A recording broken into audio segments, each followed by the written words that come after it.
Podemos começar falando sobre os princípios da mecânica clássica, baseada nas leis de Newton. Começando pela primeira lei de Newton, a lei da inércia. A primeira lei de Newton diz respeito à inércia, a tendência dos corpos parados de permanecerem em repouso, e dos que estão em movimento uniforme permanecerem em movimento enquanto não há interferência de forças externas.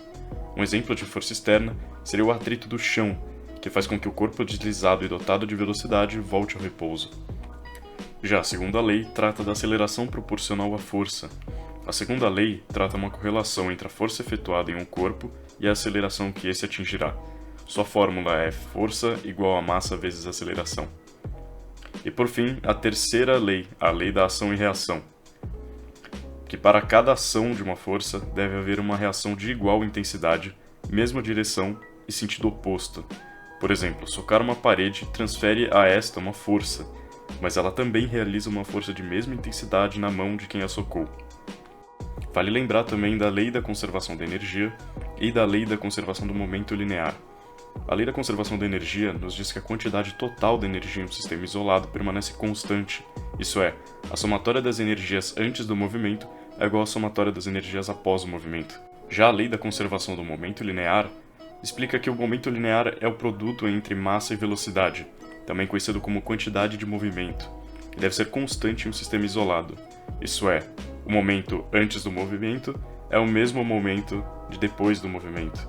Uma situação que ilustra esse princípio é o canhão recuando após o disparo. Modelos atômicos. O primeiro dos principais modelos atômicos é o modelo de Dalton, também conhecido como modelo da bola de bilhar.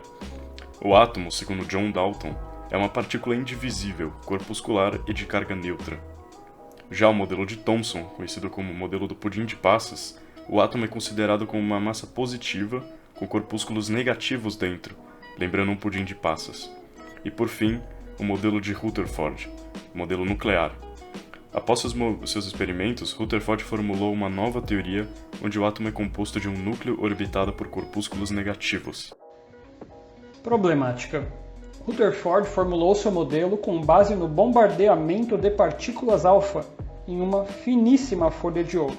Caso o modelo de Thomson estivesse correto, as partículas deveriam seguir trajetória retilínea. Contudo, não foi o que se concluiu. Notáveis desvios foram observados, levando então à conclusão de que o átomo deveria ser composto por um núcleo massivo e positivo, circundado por partículas negativas, os elétrons, com imenso espaço vazio em seu entremeio. Muito embora as descobertas fossem válidas, a priori o modelo não fora bem recebido pela comunidade científica. Pelo contrário, muitos apontaram falhas no modelo e as principais delas foram, primeiro, a impossibilidade física do elétron circular continuamente ao redor do núcleo sem esvair-se de energia e colapsar com este, contrariando assim a lei da conservação de energia. E o segundo, o déficit energético, que é justamente a pergunta: de onde vem energia para a aceleração contínua do elétron? Essas e outras dúvidas foram somente solucionadas com a chegada do físico Niels Bohr.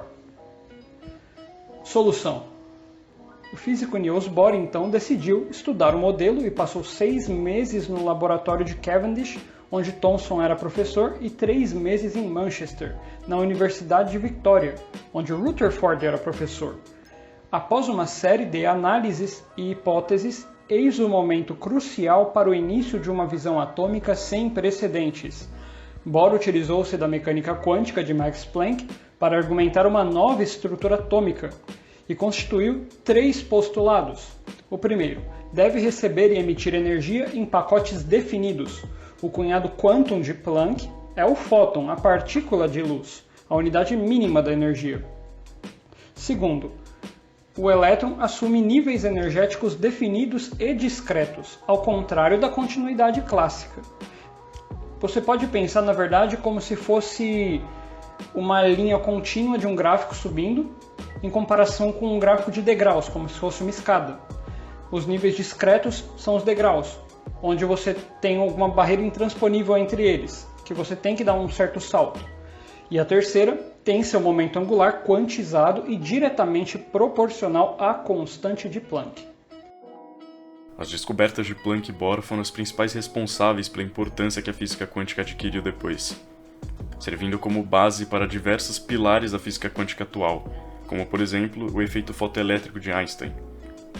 Com a descoberta do efeito fotoelétrico por Hertz em 1886, os cientistas buscaram explicações para o tal fenômeno, até que em 1905, Albert Einstein apresentou a explicação teórica, afirmando que a intensidade da luz que incidia no metal não era a verdadeira responsável pelo efeito fotoelétrico, pois a ejeção do elétron dependia na verdade do fóton, uma partícula de luz que servia como um pacote de energia transferindo-a para o elétron. Vale lembrar que o conceito de fóton só foi desenvolvido graças às descobertas anteriores feitas por Max Planck sobre a energia quantizada emitida pelo corpo negro. Einstein e Planck receberiam então o prêmio Nobel por suas descobertas sobre a quantização da luz. Outro pilar para a física quântica moderna é o conceito da dualidade onda-partícula de de Broglie. Após tantas comprovações do comportamento de onda da luz, mais e mais provas do comportamento de partícula da luz surgiam, e foi com Louis de Broglie que os conceitos de onda e partícula foram desafiados.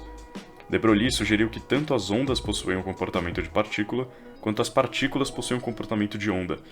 Seja um cachorro, uma pedra ou qualquer outra coisa formada por partículas, todas apresentavam características ondulatórias.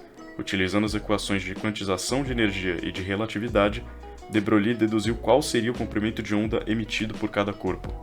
E por fim, o princípio da incerteza de Heisenberg. O princípio da incerteza nada mais é do que a ideia de que é impossível medir a posição e a velocidade de uma partícula com precisão ao mesmo tempo. Isso é, sempre haverá uma incerteza ou um desvio do resultado exato.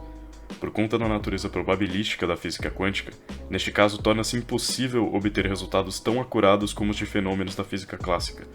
Portanto, a partir da expressão proposta por Heisenberg, determina-se um limite para a precisão dos resultados obtidos de posição e momento.